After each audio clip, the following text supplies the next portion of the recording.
Hi guys, this is Ramana. Welcome back to my channel. నిన్న మన ఇండియాలో రీసెంట్గా మోటో నుంచి బడ్జెట్లో ఒక మొబైల్ లాంచ్ చేశారు. అదే మనకి మోటో G64. ఇది G54కి సక్సెస్ అని చెప్పాలి అనుకుంటే కనుక అంత చెప్పలేం. ఇంచుమించుగా మనకి G54 కన్నా G64 కొంచెం బాగుంటుంది అని చెప్పి ఎక్స్పెక్ట్ చేసాము కానీ బట్ అంతగా మనకి స్పెక్స్ అనేది బాగోలేదన్నమాట. కొంచెం డిసప్పాయింట్ చేసింది ఇది వచ్చేసరికి. అంటే దీంట్లో ప్రోస్ ఏంటి, కాన్స్ ఏంటి, ఈ మొబైల్ ఆ ప్రైస్ సెగ్మెంట్లో బెస్టా కాదా ఏంటి దాని గురించి క్లారిటీగా మీతో మాట్లాడతాను.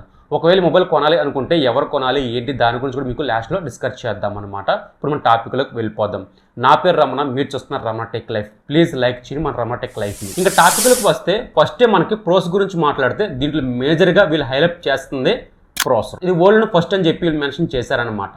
ఇది మీటిక్ ప్రాసెసర్ 7025 అనే ప్రాసెసర్. 6 nm ప్రాసెసర్ బాగానే ఉంటుంది. మోటో G54లో మీడియాటెక్ ప్రాసెసర్ 7020 ప్రాసెసర్ తీసుకొచ్చారు. కొంచెం క్లాక్ స్పీడ్ మారుతుంది తప్ప కానీ సేమ్ ప్రాసెసర్ వీళ్ళేదే మెన్షన్ చేశారు కానీ వీళ్ళు అంతగా హైప్ ఏం చేయక్కర్లేదు. ఈ ప్రాసెసర్ గురించి ఒక యావరేజ్గా ఉంటుంది. ఇది Android 14తో వస్తుంది. సో లేటెస్ట్ ఓఎస్తో వస్తుంది. LPDDR4X ర్యామ్తో వస్తుంది. అండ్ 8GB స్టార్టింగ్ మనకి 8GB ర్యామ్ 100GB స్టోరేజ్తో వస్తుంది.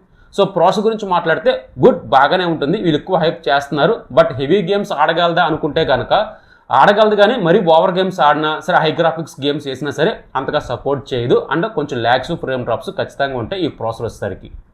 సో ఇది ఒకటి ప్రోసెసర్ అనమాట, బాగానే ఉంటుంది. సో ఆ ప్రైస్ సెగ్మెంట్లో ఈ ప్రాసెసర్ అనేది కొంచెం బెటరే. ఇంక ఈ ప్రాసెసర్ మనకి 5 lakhs అండర్స్కోర్ చేసింది. 14 5G బ్యాండ్స్ ఉంటాయి. 14 5G బ్యాండ్స్ అంటే కనుక అన్ని బ్యాండ్స్ మనకి సపోర్ట్ చేస్తుంది. ఇది కొంచెం ప్లస్ పాయింట్ అయ్యింది. ఇక నెక్స్ట్ ప్రో గురించి మాట్లాడితే camera, back side main camera 50 MP వస్తుంది. అపర్చర్ 8తో వస్తుంది. 8 MP అల్ట్రా వైడ్ యాంగిల్. ఈ 8 MP మనకి మ్యాక్రోగా రికార్డ్ చేయొచ్చు. వీడియో క్వాలిటీ, ఇమేజ్ కూడా తీయచ్చు. ఈ కెమెరా క్వాలిటీ చాలా బాగుంటాయి. మోటోలో కెమెరా క్వాలిటీ కొంచెం చూసుకునే పని లేదు, కొంచెం ఇంప్రూవ్ చేశారు మనకి కెమెరా క్వాలిటీ విషయంలో. కొంచెం డెప్త్ కనిపిస్తూ ఉంటాయి. Selfie 16 MP. So camera quality చాలా బాగుంటుంది. ఈ రెండు కెమెరా అంటే ఫ్రంట్ నుంచి తీసిన కెమెరా బాగుంటుంది. 16 MP సెల్ఫీ కెమెరా కూడా బాగుంటుంది. One of the major point అవుతుంది కెమెరాస్ అయితే. ఇంకా నెక్స్ట్ ప్రో గురించి మాట్లాడితే బ్యాటరీ 16 mAh బ్యాటరీతో వస్తుంది. 1 day ఈజీగా రన్ అవుతుంది అనమాట 16 mAh బ్యాటరీ.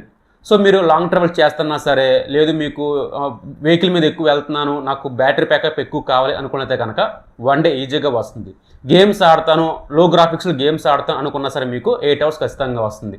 బ్యాటరీ అయితే కనుక ఒక మినీ పవర్ బ్యాంక్ అని చెప్పొచ్చు ఇది వచ్చేసరికి. ఇంకా 3FM జాక్ కూడా మనకి అవైలబుల్గా ఉంది. ఎవరికి అనుకుంటే మీకు మల్టీమీడియా ఎక్స్పీరియన్స్ కావాలి, లేదా మీకు గేమ్స్ ఎక్కువ వాడతాను ఇయర్ ఫోన్స్ నుంచి అనుకున్నా సరే మీకు ల్యాగ్స్ ఉండవు అనమాట. కొంచెం పర్ఫెక్ట్గా సెట్ అవుతుంది ఆడియో వచ్చేసరికి. ఇది కొంచెం ప్లస్ పాయింట్ అయ్యింది. సో నాకు తెలిసి ఈ మొబైల్లో మేజర్గా చెప్పాలంటే ఈ 4 keys చాలా బాగున్నాయి. బట్ డిసప్పాయింట్ చేసేవి చాలా ఉన్నాయి. అందులో మేజర్గా మాట్లాడితే డిస్ప్లే క్వాలిటీ. ఇప్పుడున్న కాంపిటీషన్లో, ఇప్పుడున్న సిచ్యువేషన్లో చాలా మొబైల్స్ కూడా AMOLED డిస్ప్లే ప్రొవైడ్ చేస్తున్నారు. బట్ వీళ్ళు మాత్రం మనకి Full HD+ IPS ప్యానల్ మాత్రమే ప్రొవైడ్ చేశారు. డిస్ప్లే క్వాలిటీ బాగుంటుందా అనుకుంటే IPS ప్యానల్ మనకి చూస్తూనే ఉన్నాం. మనకి 12,000లో 10,000లో కూడా 10,000 Full HD+ IPS ప్యానల్ మనకి ప్రొవైడ్ చేశారు కొన్ని కంపెనీస్ అయితే. బట్ 15,000 తీసుకొచ్చారు. కొంచెం వీళ్ళు కాంప్రమైజ్ అయ్యారనమాట డిస్ప్లే క్వాలిటీ విషయంలో. డిస్ప్లే ఇంప్రూవ్ చేస్తుంటే చాలా బాగుంది. ఫర్ ఎగ్జాంపుల్గా పోకో X6 నియో వచ్చింది, Samsung Galaxy M14 వచ్చింది. సో ఇలా కొన్ని మొబైల్స్ మనకి Realme P1 వచ్చింది. కొన్ని మొబైల్స్ మనకి AMOLED డిస్ప్లే ప్రొవైడ్ చేశారు ఒక 5 ఎక్స్ట్రా వేసుకుంటే. సో వాటితో పోల్చుకుంటే డిస్ప్లే క్వాలిటీ విషయం మనకి డిసప్పాయింట్ చేసింది ఇది వచ్చేసరికి. ఇంకా డిజైన్ క్వాలిటీ అంటారా, సేమ్ మనకి మోటో G54 ఉంది కదా, సేమ్ అదే డిజైన్ క్వాలిటీ మనకి ఇందులో కూడా తీసుకోవచ్చు. డిజైన్ క్వాలిటీ విషయం మనకి ఎటువంటి ఇంప్రూవ్ లేదు. ఇక నెక్స్ట్ మాట్లాడితే వీడియో క్వాలిటీ. ఫర్ ఎగ్జాంపుల్గా ఇందులో 50 MP మెయిన్ కెమెరా ఉంది. బ్యాక్ సైడ్ 4K రికార్డింగ్ లేదు. 1080p 30 frames రికార్డ్ చేయొచ్చు. బట్ 4K రికార్డింగ్ ఉంటే కనుక నాలాంటి వాళ్ళకి, లేదా ఇన్స్టాగ్రామ్ రీల్స్ చేద్దాం అలాంటి వాళ్ళకి అయితే కనుక కొంచెం 4K క్యాపబిలిటీ ఉంటే సో వీడియో క్వాలిటీ కొంచెం ఇంప్రూవ్ అవుతుంది అనమాట. 4K క్వాలిటీ అనేది మనకి మషన్ షూట్ అయిపోయింది ప్రతి మొబైల్స్లో కూడా. బట్ 4K క్వాలిటీ మనకి ఇందులో లేదు. అది కొంచెం మైనస్ అనిపించింది. 4K క్వాలిటీ ఇచ్చుంటే కనుక బాగా ఉంటుంది. బట్ ఈ ప్రాసెస్ మనకి సపోర్ట్ చేయదు కాబట్టి మనం ఏం చేయలేం. ఇక నెక్స్ట్ మాట్లాడితే ఛార్జర్ 16 mAh బ్యాటరీ ఇచ్చారంటే కనుక మినిమం 50 watts కానీ లేదా 40 watts ఇచ్చుంటే కనుక చాలా బాగుంది. కానీ వీళ్ళు 33 watts ప్రొవైడ్ చేశారు. ఇక్కడ మాత్రం చాలా కాలం అనిపించింది అనమాట. మినిమం మీరు ఛార్జ్ చేయాలంటే మనకు 1:25 నిమిషాలు పడుతుంది ఫుల్ ఛార్జ్ అయ్యేసరికి. సో 1 hour అంటే కనుక ఇక్కడ మనం ఇంకెప్పుడో 2 years బ్యాక్ 3 years బ్యాక్ వచ్చిన మొబైల్స్లో చూసాము. బట్ ఇప్పుడున్న సిచ్యువేషన్లో మనకి ½ an hourలో కానీ 1 hourలో కానీ ఫుల్ ఛార్జ్ అయిపోతుంది అనమాట. సో నాకు తెలిసి ఛార్జర్ కొంచెం పెంచాల్సింది, వీళ్ళు ఇక్కడ కాంప్రమైజ్ అయ్యారు. ఇక నెక్స్ట్ మాట్లాడితే సెక్యూరిటీ అప్డేట్స్. 1+3 మాత్రమే వీళ్ళు సెక్యూరిటీ అప్డేట్స్ ఇస్తున్నారు. ఇది అండ్ 14తో వస్తుంది కదా, బట్ ఇది అండ్ 15 వరకే ఉంటుంది ఇది వచ్చేసరికి. సో 3 years వరకు సెక్యూరిటీ అప్డేట్స్ ఇస్తున్నారు. కానీ మనకి హైయెస్ట్ 14 కాదు, 14 ఇచ్చారు, 15, 16, 17 ఇచ్చుంటే కనుక చాలా బాగుండు. బట్ ఒకటి మాత్రం మనకి వీళ్ళు ఇస్తారని చెప్పి మెన్షన్ చేశారన్నమాట.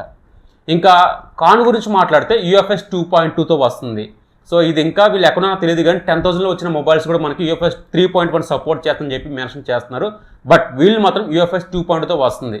ఇది కొంచెం మనకి స్టోరేజ్ అనేది కొంచెం అంతగా రన్ అవ్వదు, ఫాస్ట్గా రన్ అవ్వదు, చాలా స్లోగా రన్ అవుతుంది. ఇక్కడ మాత్రం కాన్ అనిపించింది. ఇంకా ప్రైస్ గురించి మాట్లాడితే బేస్ వేరియంట్ 8GB వస్తుంది కాబట్టి 100GB స్టోరేజ్ మనకి 15,000కే వస్తుంది. సో ఆ ప్రైస్ సెగ్మెంట్లో ఈ మొబైల్ వర్త్ అనుకుంటే, సో ఆ ప్రైస్ సెగ్మెంట్లో నేనైతే రికమెండ్ చేయలేను ఈ మొబైల్ వచ్చేసరికి. ఎందుకంటే అదే ప్రైస్ సెగ్మెంట్లో ఒక 500 ఎక్స్ట్రా వేసుకుంటే, నేను చెప్పాక ఇందాక 4 మొబైల్స్, ఈ మొబైల్స్ కూడా చాలా బాగుంటాయి. సో వాటితో కంపేర్ చేస్తే కనుక ఈ మొబైల్ చాలా డ్రాబ్యాక్స్ ఉన్నాయి. ఇంక ఈ మొబైల్ ఎవరు కొనాలి అనుకున్నా సరే, ఒక ఆఫీస్ వర్క్ అయినా సరే, ఇంట్లో ఒక మొబైల్ కావాలి, లేదా లేడీస్కి ఒక మొబైల్ కావాలి, నాకు వీడియో క్వాలిటీ అంత అవసరం లేదు, డిస్ప్లే క్వాలిటీ అంత అవసరం లేదు అనుకున్నతే కనుక ఈ మొబైల్ తీసుకోవచ్చు. బట్ ఇప్పుడున్న సిచ్యువేషన్లో చాలా మొబైల్స్ మంచి కాంపిటీషన్ ఇస్తున్నాయి. ఈ మొబైల్ కూడా మంచి కాంపిటీషన్ ఇవ్వచ్చు, బట్ ఎందుకు వీళ్ళు అంత నెగ్లెక్ట్ చేశారు నాకు అర్థం కాలేదు. కానీ చాలా కాంప్రమైజ్ చేశారు కాస్ట్ కటింగ్ ద్వారా అంటున్నారు. కానీ బట్ అదే కాస్ట్ కటింగ్లో వేరే కంపెనీస్ మనకు తీసుకొస్తున్నాయి కదా. సో హై మోడల్స్ అయితే చాలా బాగున్నాయి. ఇది ఒకటి నాకు డిసప్పాయింట్ చేసింది, మోటో G64. కొంచెం ఇంప్రూవ్ చేసుకుంటే కనుక చాలా బాగుంది. ఓకే, ఈరోజు టాపిక్ ఇదన్నమాట. మీకు నచ్చింది అనుకుంటున్నాను. ఒకవేళ ఈ మొబైల్ కొనాలి అనుకుంటే స్పెక్స్ చూసి మీరు ఏ మొబైల్ కొంటారు దాని గురించి క్లారిటీ కింద కామెంట్ చేయండి. నేను రేపు ట్రై చేస్తాను. ఈరోజు టాపిక్ ఇదన్నమాట. సో నెక్స్ట్ ముందుకు వస్తాను. అంతకు బాయ్ బాయ్, జై హింద్.